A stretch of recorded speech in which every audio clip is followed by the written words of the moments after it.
Hi అండి. ఈరోజు మన వీడియో వచ్చేసి మిల్ మేకర్ మసాలా కర్రీ అండి.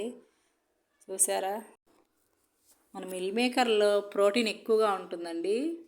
మనకి నాన్ వెజ్ తినని పిల్లలకైనా పెద్దవాళ్ళకైనా మిల్ మేకర్ కర్రీని పెడితే ప్రోటీన్ అందుతుందండి.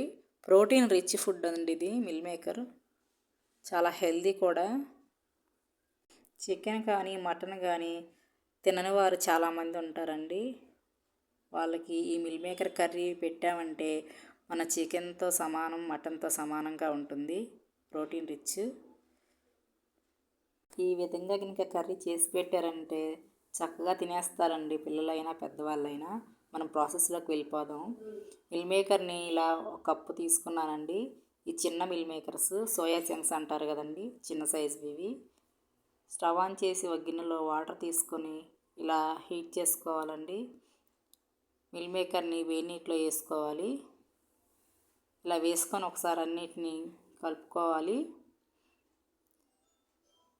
చూసారా, ఇలా కలుపుకొని కొంచెం సాల్ట్ వేసుకుందాం.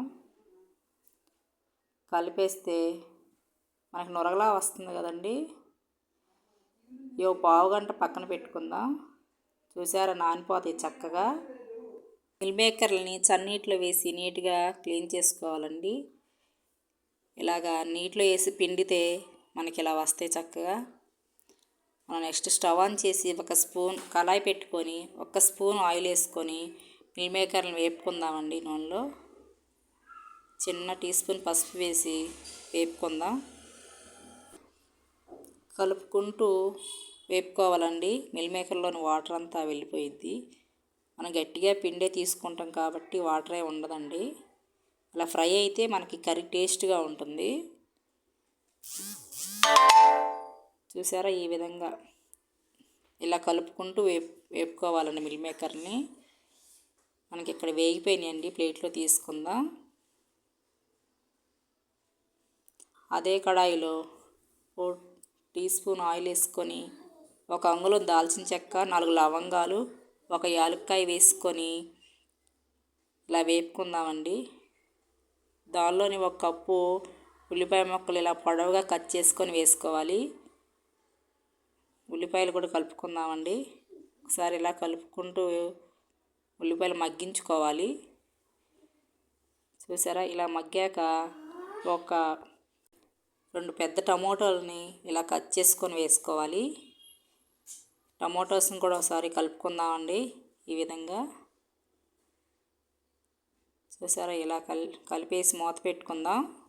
మనకు మగ్గాలండి, ఇక్కడ వేగకూడదు. చూసారా, మధ్యలో ఒకసారి కలుపుకుందామండి మగ్గినాయా లేదా అని. ఇంకొంచెం మగ్గాలండి.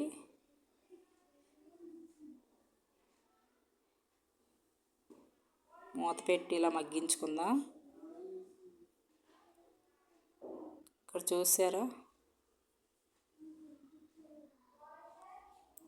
మనకు మగ్గిపోయినాయండి. ఇక్కడ టమాటా మీద స్కిన్ ఊడిపోయిందంటే మనకు మగ్గిపోయినట్టే.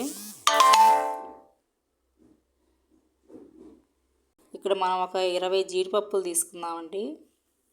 అలాగే 1 స్పూన్ గసగసాలు ఇలా కలిపేసుకుందాం. ఇలా కలుపుకొని ఆరబెట్టుకోవాలండి.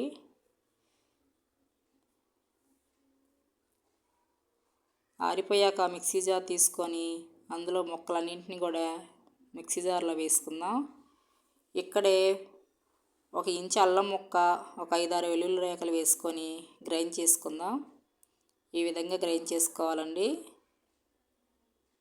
మనకి ఇలా పేస్ట్లా రావాలి మెత్తగా. స్టవ్ ఆన్ చేసి ఇక్కడ ఒక 3 స్పూన్ల వరకు ఆయిల్ వేసుకొని బిర్యానీ ఆకు వేసుకున్నానండి, ఒక 2. ఆయిల్ హీట్ ఎక్కాక మనం ముందుగా రెడీ చేసి పెట్టుకున్న మసాలా పేస్ట్ ఉంది కదండి, అది వేసుకుందాం. పేస్ట్ అంతటిని కూడా ఇలా వేసుకొని ఒకసారి కలుపుకుందామండి నీట్గా ఆయిల్లో.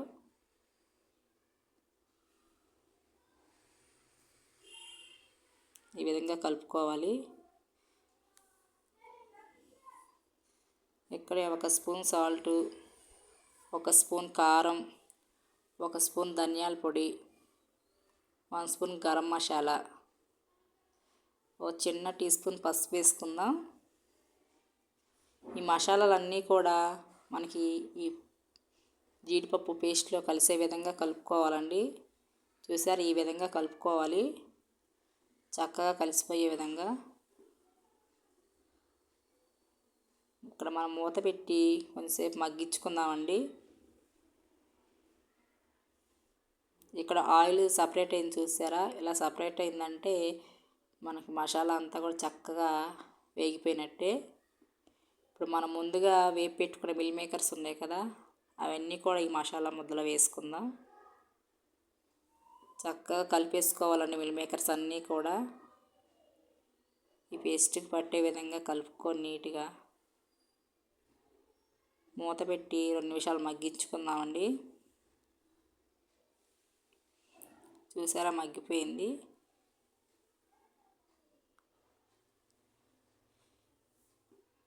ఇప్పుడు వాటర్ తీసుకోవాలండి.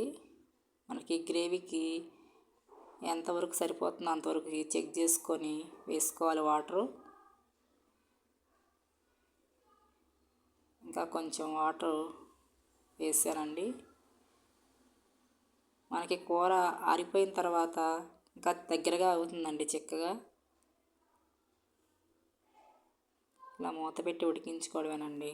మనకి కూర రెడీ అయిపోయింది. ఇక్కడ చూసారా ఫ్రెండ్స్, ఎంతో టేస్టీగా మిల్ మేకర్ కర్రీ రెడీ అయిపోయిందండి.